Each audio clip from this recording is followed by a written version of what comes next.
Okay, pag-uusapan naman natin ngayon dito yung warrant of arrest na initially, sa umpisa, classified as secret pero ngayon uploaded na sa website ng ICC.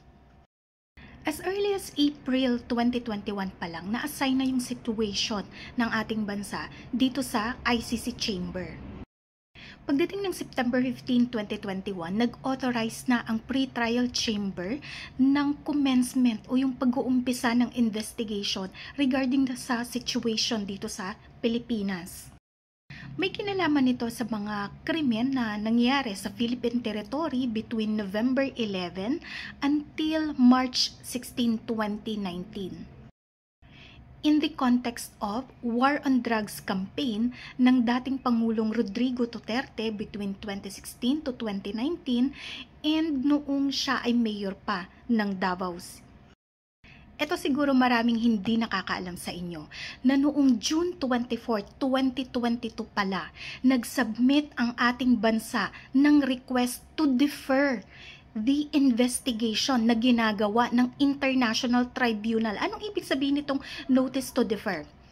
Diba nabanggit ko sa Republic Act 9851, kapag yung isang krimen, alleged krimen, ay iniimbestigahan na ng International Court or International Tribunal, bibigyan tayo ng notice, pwedeng magbigay ng deferral request si Philippine government, okay, na sila muna yung gagawa ng investigation, mag-i-initiate ng investigation regarding doon sa alleged crimes committed sa ating territory.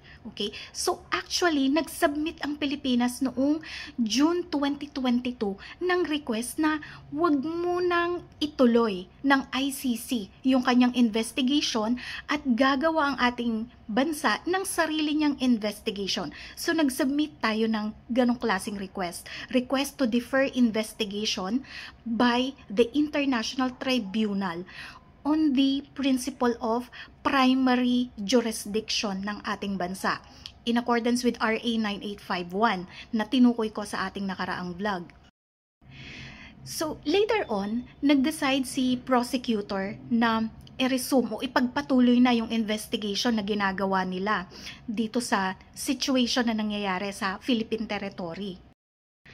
So by January 2023, inauthorize na ng pre-trial chamber si prosecutor na ipagpatuloy yung pag-iimbestiga niya dito sa Philippine territory regarding doon sa war on drugs or crimes against humanity na allegedly committed.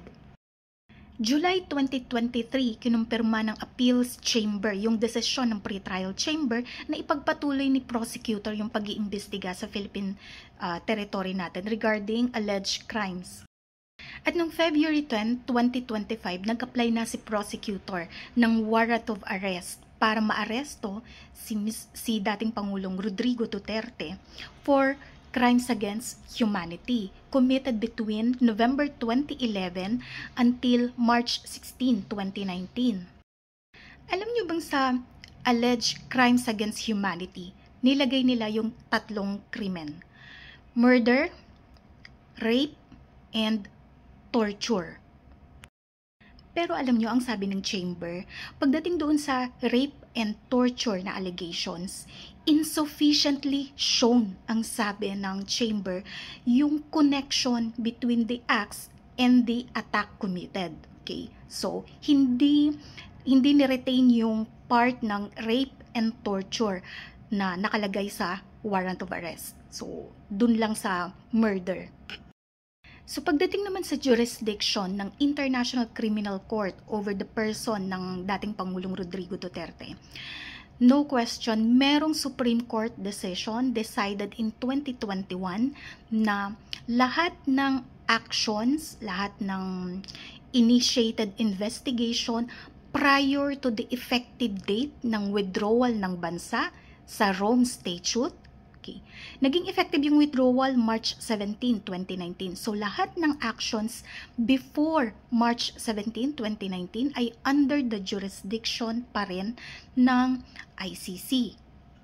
Nakalagay yon sa warrant of arrest na nakalagay doon na kahit na may withdrawal ang Pilipinas na naging epektibo noong March 17, 2019, lahat ng acts committed from November 2011 as alleged doon sa crimes against humanity na complaint, from 2011 up until March 16, 2019. Yun ang coverage ng jurisdiction. So bakit ba na-issue ang warrant of arrest for former President Rodrigo Duterte?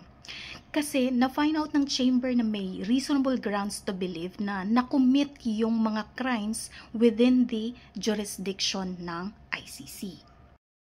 So yung issuance ng warrant of arrest ay hindi synonymous sa guilt, okay, or conviction. Hindi siya equivalent sa conviction or guilt ng accused, okay.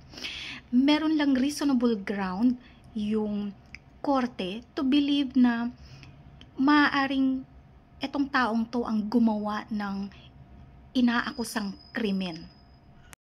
Nabanggit nila yung pagkakaroon ng Davao Death Squad na responsible sa murder ng at least 19 persons killed during the time na mayor pa ang dating Pangulong Rodrigo Duterte, and 24 persons allegedly murdered noong period na si dating Pangulong Rodrigo Duterte. Now, allegedly, etong mga murders na to ay connected with various criminal activities, including yung mga drug-related crimes. So, meron silang reasonable ground to believe na si dating Pangulong Duterte ay may individual criminal responsibility bilang head ng Davao Death Squad, allegedly, during the time na mayor siya ng Davao and nung time na Pangulo na siya ng Pilipinas. Dinatali nga doon na before daw, ang tawag dito ay Lambada Boys.